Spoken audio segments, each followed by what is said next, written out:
Hello. So ಓವಿಯಲ್ದು diagram ಗೊತ್ತಾಯ್ತು ನಿಮಗೆ. So ಕತೆ ಎಲ್ಲಿಂದ ಶುರುವಾಗಿದ್ದು? ಈ ಪಿಸ್ತಲಿಂದ ಅಥವಾ ಈ ಕಾರ್ಪಲಿಂದ, ಹೌದಲ್ವಾ? ಸೊ ಇದನ್ನ ನಾವೇನಂತ ಹೇಳ್ದೋ, ಇದು ಸ್ಟಿಗ್ಮಾ, ಇದು ಸ್ಟೈಲು, ಇದು ಓವರಿ. ಈ ಓವರಿ ಒಳಗಡೆ ಓವ್ಯೂಲ್. ಆ ಓವ್ಯೂಲ್ ಡಯಾಗ್ರಾಮ್ ಡೀಟೇಲ್ ಆಗಿ ತಿಳ್ಕೊಂಡು, ಈ ಓವ್ಯೂಲ್ ನೆಕ್ಸ್ಟ್ ಏನಾಗುತ್ತಪ್ಪ ಅಂದ್ರೆ, ಈ ಓವ್ಯೂಲು ನೆಕ್ಸ್ಟ್ ಡಿಫರೆನ್ಶಿಯೇಟ್ ಆಗಿ ಇದೇನೆ ಮೆಗಾಸ್ಪೋರ್ ಮದರ್ ಸೆಲ್ ಆಗುತ್ತೆ. ಗೊತ್ತಾಗ್ತಿದೆ ಅಲ್ವಾ? ಇದು ಓವರಿ, ಓವರಿ ಒಳಗಡೆ ಓವ್ಯೂಲು, ಇದು ಓವ್ಯೂಲ್ ಡಯಾಗ್ರಾಮ್ ಇಲ್ಲಿದೆ. ಈ ಓವ್ಯೂಲ್ ಯೂಶಲಿ ಅಥವಾ ಜನರಲಿ ಡಿಫ್ರೆನ್ಶಿಯೇಟ್ ಆಗಿ ಮೆಗಾಸ್ಪೋರ್ ಮದರ್ ಸೆಲ್ ಆಗುತ್ತೆ. ಸೊ ನೆಕ್ಸ್ಟ್ ಕಾನ್ಸೆಪ್ಟ್ ಹೋಗೋಣ. ನೆಕ್ಸ್ಟ್ ಕಾನ್ಸೆಪ್ಟ್ ಬಂದು ಮೆಗಾಸ್ಪೋರೋಜೆನೆಸಿಸ್. ಸೊ ಏನು ಮೆಗಾಸ್ಪೋರೋಜೆನೆಸಿಸ್? ಇಟ್ಸ್ ದ ಡೆಫಿನೇಷನ್ ಏನು ಕೇಳ್ತಾರೆ, ಡೆಫಿನೇಷನ್ ಗೊತ್ತಿರ್ಬೇಕು ನಿಮಗೆ. 1 ಮಾರ್ಕ್ಸ್ 2 ಮಾರ್ಕ್ಸ್ ಕೇಳ್ತಾರೆ.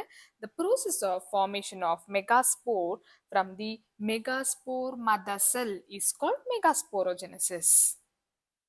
ಅಂದ್ರೆ ಏನಿದು?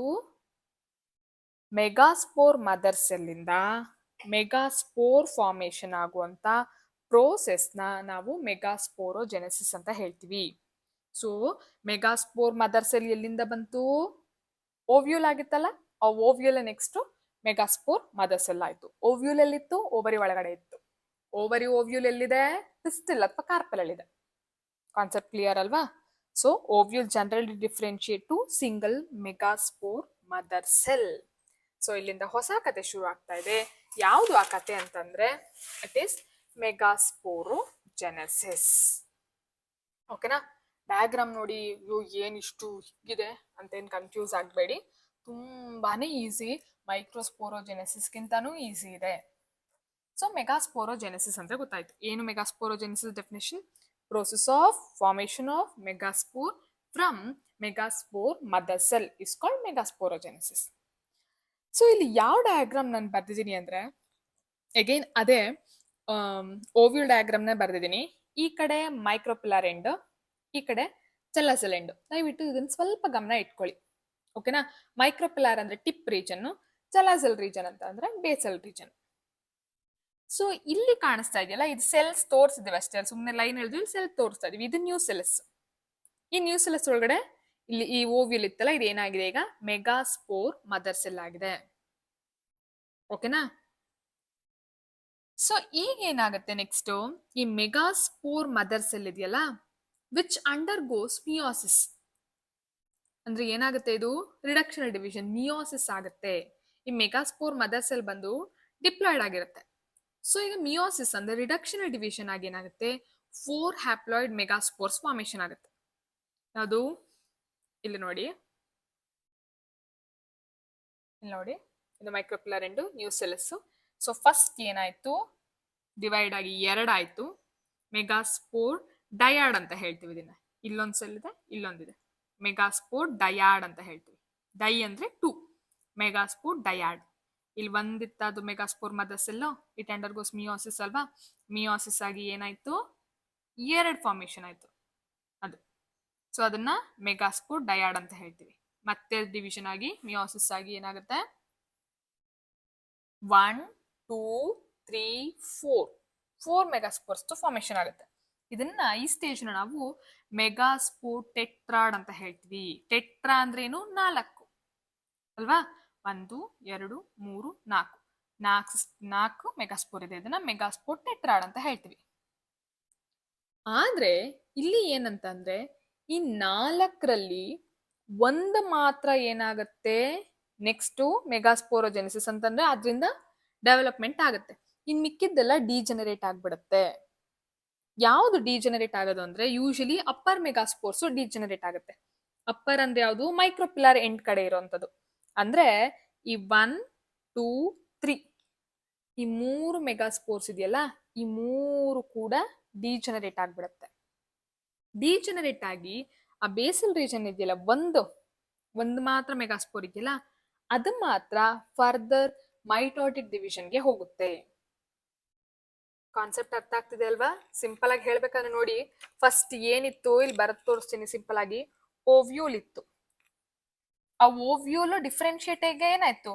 ಮೆಗಾಸ್ಪೋರ್ ಮದರ್ ಸೆಲ್ ಆಯ್ತು, which is diploid in nature. ಆ megaspore mother cell further meiosis ಆಗಿ ಏನಾಯ್ತು, ಮಿಯೋಸಿಸ್ ಆಗಿ 4 ಹ್ಯಾಪ್ಲಾಯ್ಡ್ ಮೆಗಾಸ್ಪೋರ್ಸ್ ಆಯ್ತು. ಈ 4 ಹ್ಯಾಪ್ಲಾಯ್ಡ್ ಮೆಗಾಸ್ಪೋರ್ಸ್ ಅಲ್ಲಿ 3 ಡಿಜೆನರೇಟ್ ಆಗ್ಬಿಡುತ್ತೆ, 3 ಹೊಟ್ಟೋಗುತ್ತೆ. ಇನ್ ಒಂದು ಮಾತ್ರ, ಅಂದ್ರೆ ಈ 3 ಹೊಟ್ಟೋಯ್ತು, ಈ 3 ಮೆಗಾಸ್ಪೋರ್ಸ್. ಇನ್ ಒಂದು ಮೆಗಾಸ್ಪೋರ್ ಇತ್ತಲ್ಲ, ಆ ಒಂದು ಮೆಗಾಸ್ಪೋರ್ ಮಾತ್ರ ನೆಕ್ಸ್ಟ್ ಡೆವಲಪ್ಮೆಂಟ್ ಆಗಿ ಆಗಕ್ಕೆ ಶುರು ಆಗುತ್ತೆ. ಅದರಿಂದ ಮೆಗಾಸ್ಪೋರ್ಸ್ ಡೆವಲಪ್ ಆಗಕ್ಕೆ ಶುರು ಆಗುತ್ತೆ. ಓಕೆನಾ? ಹೇಗೆ ಅಂತ ಹೇಳ್ತೀನಿ. ಈಗ ನೋಡಿ, ಸಿಂಪಲ್ ಆಗಿ ಹೇಳ್ಬೇಕಂದ್ರೆ, ಸೊ ಒಂದಿತ್ತಲ್ಲ ಮೆಗಾಸ್ಪೋರ್, ಇಲ್ಲಿ ಒಂದ್ ಮಾತ್ರ ಉಳ್ಕೊಂಡಿತ್ತಲ್ಲ ಇದರಲ್ಲಿ, ಆ ಒಂದು ಏನಾಗುತ್ತೆ, further it undergoes mitosis. ಮತ್ತೆ ಇಲ್ಲಿ ಮಿಯೋಸಿಸ್ ಆಗೋಕ್ ಚಾನ್ಸ್ ಇಲ್ಲ. ಯಾಕೆ? ಈಗಾಗಲೇ ರಿಡಕ್ಷನಲ್ ಡಿವಿಷನ್ ಆಗಿ ಡಿಪ್ಲಾಯ್ಡ್ ಇದ್ದಿದ್ ಮೆಗಾಸ್ಪೋರ್ ಮದರ್ ಸೆಲ್ ಹ್ಯಾಪ್ಲಾಯ್ಡ್ ಆಗಿದೆ. ಸೊ ಈಗ ಅದು ಹ್ಯಾಪ್ಲಾಯ್ಡ್ ಮೆಗಾಸ್ಪೋರ್. ಆ haploid megaspore further mitotic division ಆಗುತ್ತೆ. ಮೈಟೋಟಿಕ್ ಡಿವಿಷನ್ ಅಂದ್ರೆ ಏನು? Equational division. ಅಂದ್ರೆ ಒಂದು ಮೆಗಾಸ್ಪೋರ್ ಇದ್ರು ಡಿವೈಡ್ ಆಗಿ 2 ಆಗುತ್ತೆ. Again it undergoes one more step of mitotic division. ಅವಾಗ ಏನಾಗುತ್ತೆ, 2 ಇದ್ದಿದ್ದು ಇದು 2 ಆಗುತ್ತೆ, ಇದು 2 ಆಗುತ್ತೆ, ಇಲ್ಲಿಗೆ 4 ಸೆಲ್ ಆಗುತ್ತೆ.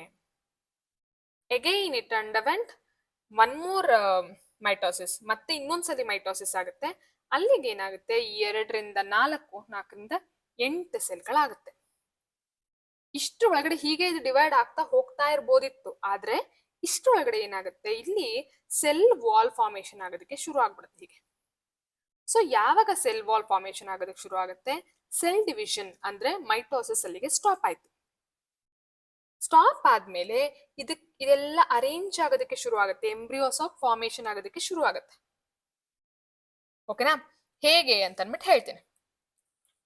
ಸೊ ಫಸ್ಟ್ ಈಗ ಇಲ್ಲಿ ಒಟ್ಟು ಎಷ್ಟಿದೆ, 1 2 3 4 5 6 7 8 ಸೆಲ್ಗಳಿದೆ. ಈ 8 ಸೆಲ್ಗಳು ಕೂಡ ನೀಟಾಗಿ ಅರೇಂಜ್ ಆಗ್ಬೇಕು. ಯಾವ ತರ ಆಗುತ್ತೆ ಅರೇಂಜ್ ಅಂದ್ರೆ, 3 ಹೆಸರು ಹೇಳ್ಬೋದು ಇಲ್ಲಿ. ಒಂದು ಎಗ್ ಅಪರೆಟಸ್ ಅಂತ ಆಗುತ್ತೆ, ಆಂಟಿಪೋಡಸ್ ಅಂತ ಆಗುತ್ತೆ, ಸೆಂಟ್ರಲ್ ಸೆಲ್ ಅಂತ ಆಗುತ್ತೆ. ಇದೇನ್ ಸಡನ್ ಆಗಿ ಹೊಸ ಹೆಸರು ಬಂತು ಅಂತ ಗಾಬರಿ ಬಿಡ್ಬೇಡಿ. ಸೊ ಇಲ್ಲಿ ಇದೆಯಲ್ಲ ಎಗ್ ಅಪರೆಟಸ್ ಅಂದ್ರೆ ಇಲ್ಲಿರೋ ಸೆಲ್ಗಳಿದೆಯಲ್ಲ ಇದಕ್ಕೆ ಹೆಸರು ಕೊಡ್ತಾ ಇರೋದಷ್ಟೇ. ಹೇಗಾಗುತ್ತೆ ಅಂತಂದ್ರೆ, ಈಗ ನೋಡಿ, ಇನ್ನೊಂದು ಬರಿತಾ ಇದೀನಿ, ಎಂಬ್ರಿಯೋ ಸ್ಯಾಕ್ 8 ಇದೆ ಅಲ್ವಪ್ಪ. 8ರಲ್ಲಿ ಏನಾಗುತ್ತೆ, ಮೇಲ್ಗಡೆ 3 ಹೀಗ್ ಕೂತ್ಕೊಳ್ಳುತ್ತೆ. ಓಕೆನಾ? ಮಧ್ಯ ಹೀಗ್ ಕೂತ್ಕೊಳ್ಳುತ್ತೆ 2. ಇನ್ನ 3 1 2 3 ಕೆಳಗ್ ಕೂತ್ಕೊಳ್ಳುತ್ತೆ. ಅಂದ್ರೆ 3 ಟುವರ್ಡ್ಸ್ ಮೈಕ್ರೋಪಿಲರ್ ಎಂಡ್, 3 ಟುವರ್ಡ್ಸ್ ಚಲಾಜಲ್ ಎಂಡ್, 2 ಮಧ್ಯದಲ್ಲಿರುತ್ತೆ. ಈ ಮೈಕ್ರೋಪಿಲರ್ ಎಂಡ್ ಅಲ್ಲಿ ಇರುತ್ತಲ್ಲ, ಮೈಕ್ರೋಪಿಲರ್ ಎಂಡ್ ಅಲ್ಲಿ ಇರುತ್ತಲ್ಲ ಈ 3 ಸೆಲ್ಲು, ಅದನ್ನ ನಾವೇನಂತ ಹೇಳ್ತೀವಿ, ಎಗ್ ಅಪ್ಯಾರೆಟಸ್ ಅಂತ ಹೇಳ್ತೀವಿ. ಈ ಚಲಾಜಲ್ ಎಂಡ್, ಇದು ಚಲಾಜಲ್ ಎಂಡ್ ಅಂತ ಅನ್ಕೊಳ್ಳಿ, ಆ ಕಡೆ ಇರುತ್ತಲ್ಲ ಅದನ್ನ ಆಂಟಿಪೋಡಲ್ಸ್ ಅಂತ ಹೇಳ್ತೀವಿ. ಮತ್ತೆ ಮಧ್ಯದಲ್ಲಿ 2 ಸೆಲ್ ಕೂತ್ಕೊಳ್ಳುತ್ತಲ್ಲ ಅದನ್ನ ಸೆಂಟ್ರಲ್ ಸೆಲ್ ಅಂತ ಹೇಳ್ತೀವಿ. ಸಿಂಪಲ್ ಕಾನ್ಸೆಪ್ಟ್, ಈಸಿಯಾಗಿ ಅರ್ಥ ಆಯ್ತಾ? ಸೊ ಇದು ಕಾನ್ಸೆಪ್ಟ್ ತಲೆಯಲ್ಲಿ ಇಟ್ಕೊಳ್ಳಿ. ಇದು ಮೈಕ್ರೋಪಿಲರ್ ಎಂಡ್ ಅಂದ್ರೆ ಇದು ಚಲಾಸಲ್ ಎಂಡ್. ಮೇಲ್ 3 ಕೂತ್ಕೊತ್ತು, ಮಧ್ಯ 2, ಕೆಳಗ್ 3 ಕೂತ್ಕೊತ್ತು. ಆ ಮೇಲ್ಗಡೆ ಟುವರ್ಡ್ಸ್ ಎಗ್ ಮೈಕ್ರೋಪಿಲರ್ ಎಂಡ್ ಕೂತಿದ್ಯಲ್ಲ ಅದು ಎಗ್ ಅಪರೆಟಸ್. ಏನಕ್ಕೆ ಎಗ್ ಅಪರೆಟಸ್ ಅಂತ ಹೇಳ್ತಾ ಇದೀವಿ ಅಂದ್ರೆ, ಅಲ್ಲಿ ಟೋಟಲ್ ಆಗಿ 3ರಲ್ಲಿ 1 ಎಗ್ ಇರುತ್ತೆ, ಇನ್ನ 2ನ್ನ ಸಿನರ್ಜಿಟ್ಸ್ ಅಂತ ಹೇಳ್ತೀವಿ. Can U see here 1 2 3. ಈ ಕಡೆ 2 ಸೆಲ್ ಇದೆ, ಮಧ್ಯ ಬಂದಿದೆ. ಈ ಮಧ್ಯ ಇದೆಯಲ್ಲ ಇದನ್ನ ಎಗ್ ಅಂತ ಹೇಳ್ತೀವಿ. ಆ ಕಡೆ 2 ಇದೆಯಲ್ಲ ಅದನ್ನ ಸಿನರ್ಜಿಟ್ಸ್ ಅಂತ ಹೇಳ್ತೀವಿ. ಈ ಸಿನರ್ಜಿಡ್ ಅನ್ನೋದು ಸ್ಟೆರೈಲ್ ಸಿಲ್ಲು, ಡೈರೆಕ್ಟ್ ಆಗಿ ಇದು ಫ್ಯೂಷನ್ಗೆ ಹೆಲ್ಪ್ ಮಾಡಲ್ಲ. ಆದ್ರೆ ಆ ಪೋಲನ್ ಟ್ಯೂಬ್ ಬರುತ್ತಲ್ಲ, ಈಗ ಇದು ಎಲ್ಲಿರೋದು ಗೊತ್ತಿದೆ ಅಲ್ವಾ ನಿಮಗೆ, ಓವರಿ ಒಳಗಡೆ ಓವ್ಯೂಲ್ ಆ ಜಾಗದಲ್ಲಿ ಆಗ್ತಿರೋದು ಇದೆಲ್ಲ. ಸೊ ಅಲ್ಲಿಗೆ ಮೇಲ್ ಗ್ಯಾಮೆಟ್ ಬರುತ್ತಲ್ಲ, ಮೇಲಿಂದ ಸ್ಟಿಗ್ಮಾಗ್ ಬಂದು ಅಲ್ಲಿಂದ ಸ್ಟೈಲಿಗೆ ಬಂದು, ಸ್ಟೈಲಿಂದ ಬಂದು ಇಲ್ಲಿ ಎಗ್ನ ಮೀಟ್ ಮಾಡಬೇಕು. ಆ ಮೀಟ್ ಮಾಡಬೇಕು ಅಂದ್ರೆ ಒಂದು ಪೋಲನ್ ಟ್ಯೂಬ್ ಫಾರ್ಮೇಶನ್ ಆಗುತ್ತೆ. ಆ ಪೋಲನ್ ಟ್ಯೂಬ್ ನ ಗೈಡ್ ಮಾಡೋದಕ್ಕೆ ಸಿನರ್ಜಿಟ್ ಹೆಲ್ಪ್ ಮಾಡುತ್ತೆ. ಇಲ್ಲಿದೆ ನೋಡು ಎಗ್ಗು, ಇಲ್ಲಿದೆ ಫೀಮೇಲ್ ಗ್ಯಾಮೆಟ್ ಅಂತ ತೋರ್ಸೋದಕ್ಕೆ ಅದು ಹೆಲ್ಪ್ ಮಾಡುತ್ತೆ. ಓಕೆನಾ? ಸೊ ಎಗ್ ಅಪರೆಟಸ್ ಅಂದ್ರೆ 2 ಸಿನರ್ಜಿಟ್ಸ್ ಪ್ಲಸ್ 1 ಎಗ್ ಸೆಲ್. ಇದು ಎಗ್. 3 ಸೆಲ್ಸ್ ಗೊತ್ತಾಯ್ತಾ ಏನಂತ? ನೆಕ್ಸ್ಟ್ ಮಧ್ಯ 2 ಬರೋದು 2 ಸೆಂಟ್ರಲ್ ಸೆಲ್, ಅಂಡ್ ಇಲ್ಲಿ 2 ಪೋಲಾರ್ ನ್ಯೂಕ್ಲಿಯೈ, ಅದ್ರೊಳಗಡೆ ಇರೋ ಪೋಲಾರ್ ನ್ಯೂಕ್ಲಿಯೈ ಇದು. ಇದನ್ನ ಸೆಂಟ್ರಲ್ ಸೆಲ್, ಇದು ಒಂದು ಸೆಲ್ ಇದೆ. ಆಕ್ಚುಲಿ ಸೆಲ್ ಒಂದು, 2 ನ್ಯೂಕ್ಲಿಯೈ ಇದೆ ಇದರಲ್ಲಿ, 2 ಪೋಲಾರ್ ನ್ಯೂಕ್ಲಿಯೈ. ಓಕೆನಾ. ಲಾಸ್ಟ್ 3 ಟುವರ್ಡ್ಸ್ ಚಲಾಸಲ್ ಎಂಡ್ ಅಂದ್ರೆ ಬೇಸಲ್ ಅಲ್ಲಿ ಇರೋದು ಆಂಟಿಪೋಡಲ್ಸ್. ಸೊ ಟೋಟಲ್ ಆಗಿ ಹೇಗೆ ಅರೇಂಜ್ ಆಗಿದೆ ಅಂತ ನೋಡಿದ್ರೆ ಈ ತರ, ನೀವು ಹೀಗೆ ಏನ್ ನೋಡ್ತಾ ಇದ್ದೀರಾ ಡಯಾಗ್ರಾಮ್, ಈ ತರ ಅರೇಂಜ್ ಆಗಿರುತ್ತೆ. ಸೊ ಇಲ್ಲಿ ಮೈಕ್ರೋಪಿಲ್ಲರ್ ಎಂಡ್ ಇಲ್ಲಿದೆ ನೋಡಿ, ಗಮನಿಸಿ. ಅಲ್ಲಿ ನಾನು ಮೈಕ್ರೋಪಿಲ್ಲರ್ ಎಂಡ್ ಮೇಲ್ಗಡೆ ತೋರಿಸ್ತಾ ಇದ್ದೆ, ಬಟ್ ಇಲ್ಲಿ ಉಲ್ಟಾ ಹೀಗೆ ತೋರಿಸ್ತಾ ಇದ್ದೀನಿ. ಈ ತರ ಫ್ಯೂಷನ್ ಆಗ್ಬೇಕಾದ್ರೆ ಹೀಗಿರುತ್ತೆ ಯೂಶಲಿ. ಇದು ಮೈಕ್ರೋಪಿಲ್ಲರ್ ಎಂಡ್, ಇದು ಚಲಾಸಲ್ ಎಂಡ್. ಮೈಕ್ರೋಪಿಲ್ಲರ್ ಎಂಡ್ ಏನಿದೆ, ಎಗ್ ಅಪರಟಸ್ ಇದೆ which contains 2 synergids and 1 egg cell. ಇದು ಒಂದು ಸಿನರ್ಜಿಡ್ಡು, ಇದು ಒಂದು ಸಿನರ್ಜಿಡ್ಡು, ಎರಡರ ಮಧ್ಯೆ ಇಲ್ಲಿದೆಯಲ್ಲ, ದಿಸ್ ಇಸ್ ಎಗ್. ಅಂಡ್ ಈ ಎಗ್ ಅಪರಟಸ್ ಅಲ್ಲಿ ಇಲ್ಲಿ ಈ ತರ ಥಿಕನಿಂಗ್ಸ್ ಇದೆಯಲ್ಲ, ಈ ತರ, ಇದನ್ನ ಫಿಲಿಫಾರ್ಮ್ ಅಪರಟಸ್ ಅಂತ ಹೇಳ್ತಾರೆ. ಏನ್ ಈ ಫಿಲಿಫಾರ್ಮ್ ಅಪರಟಸ್ ಏನಕ್ಕೆ ಹೆಲ್ಪ್ ಮಾಡುತ್ತೆ ಅಂದ್ರೆ, ಆ ಮೇಲ್ ಗ್ಯಾಮೆಟ್ ಬರುತ್ತಲ್ಲ ಪೋಲನ್, ಅದನ್ನ ಗೈಡ್ ಮಾಡುತ್ತೆ, ಎಗ್ ಹತ್ರಕ್ಕೆ ಹೋಗೋದಕ್ಕೆ ಹೆಲ್ಪ್ ಮಾಡುತ್ತೆ. ಸಿನರ್ಜಿಡ್ ಅಲ್ಲಿ ಇರುವಂತ ಫಿಲಿಫಾರ್ಮ್ ಅಪರಟಸ್ ಇದು. ಈ 3 ಸೆಲ್ ಕತೆ ಗೊತ್ತಾಯ್ತಾ. ನೆಕ್ಸ್ಟ್ ಮೇಲ್ಗಡೆ 3 ಆಂಟಿಪೋಡಲ್ಸ್, ಈ 3 ಆಂಟಿಪೋಡಲ್ಸ್ ಅಂತ ಹೇಳ್ತೀವಿ.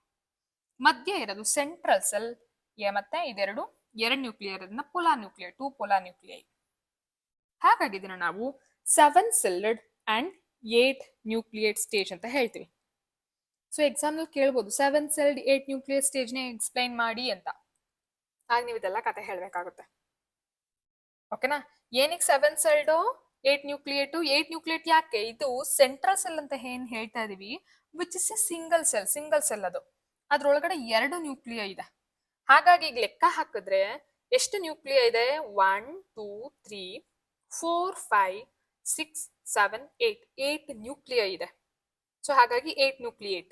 7 ಸೆಲ್ ಯಾಕಪ್ಪ ಅಂದ್ರೆ 1 2 3 4 5 6 7, ಇದಿಷ್ಟು ಸೇರಿ 1 cell 7. So 7 celled but 8 nucleate stage. ಇಷ್ಟು ಕಾನ್ಸೆಪ್ಟ್ ಕ್ಲಿಯರ್ ಆಯ್ತಾ. ಸೊ ಮೆಗಾಸ್ಪೋರೋಜೆನೆಸಿಸ್, ಎಗ್ ಎಲ್ಲಿದೆ ಅಂತ ಗೊತ್ತಾಯ್ತು, ಎಗ್ ಹೇಗೆ ಫಾರ್ಮೇಶನ್ ಆಯ್ತು ಅಂತ ಗೊತ್ತಾಯ್ತು. ಅಂಡ್ ಮಧ್ಯೆಯಲ್ಲಿ ಪೋಲಾರ್ ನ್ಯೂಕ್ಲಿಯೈ, ಇದ್ರದ್ದು ಇಂಪಾರ್ಟೆನ್ಸ್ ನೆಕ್ಸ್ಟ್ ಹೇಳ್ತೀನಿ. ಆಕ್ಚುಲಿ ಇಲ್ಲಿ 2 ಸಲ ಫ್ಯೂಷನ್ ಆಗುತ್ತೆ, ಅದು ನೆಕ್ಸ್ಟ್ ವಿಡಿಯೋನಲ್ಲಿ ಹೇಳ್ತೀನಿ. ಇಷ್ಟಿಲ್ಲಿ ಕಾನ್ಸೆಪ್ಟ್ ಅರ್ಥ ಆಗಿದ್ರೆ ದಯವಿಟ್ಟು ತಿಳಿಸಿ. ಇಷ್ಟ ಆಗಿದ್ರೆ ಲೈಕ್ ಮಾಡಿ, ಶೇರ್ ಮಾಡಿ, ಸಬ್ಸ್ಕ್ರೈಬ್ ಮಾಡಿ. Thank you.